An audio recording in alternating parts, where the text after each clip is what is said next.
Pakistan's tribal territories have been described as an epicenter of terrorism.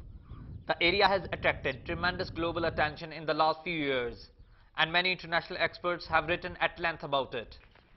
But due to its inhospitable terrain and deteriorating security situation, analysts have largely failed to decipher the will of the residents of FATA or fully understand their political views. An Islamabad-based NGO has, however, been conducting surveys in the tribal belt regularly. The Community Appraisal and Motivation Program launched its latest report, Understanding FATA, in the Federal Capital.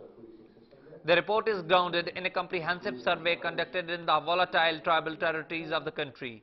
We interviewed 4,000 people, men and women, which include 40% women. We recruited local enumerators or field data collectors, including female enumerators as well. And then keeping in view the current security situation, that was the main strategy to recruit local enumerator, qualified enumerators. Then we trained them, and we trained them on methodologies and how to move in those areas, and that is how it was made possible. According to the survey, 42.9% of the people living in the tribal areas believe that nothing can justify suicide bombings. 14.3% maintain that such attacks can sometimes be justified, and only 7.2% believe that suicide terrorism can often be justified. The survey also reveals that at least 40% of the tribal population does not know which religious authority to trust. 14.3% trust Dr. Israr Ahmad's sermons.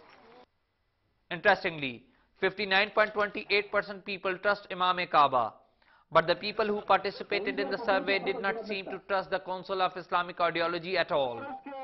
The government has frequently mentioned foreign involvement in the troubled territories of Pakistan. Yet some of its own functionaries believe that the prevailing security situation in the country is a self-inflicted wound. I say whatever has happened in Swat and Malakand has largely been a self-inflicted wound, because it is a saga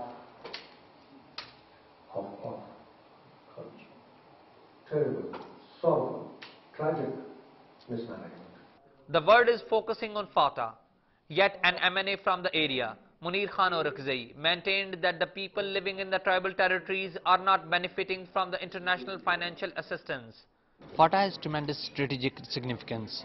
Most analysts believe that this area has become center for the global terrorist networks, yet the outside world knows very little about this area. Hopefully, this study will bridge that knowledge gap. Azaz Sayed, Dawn News, Islamabad.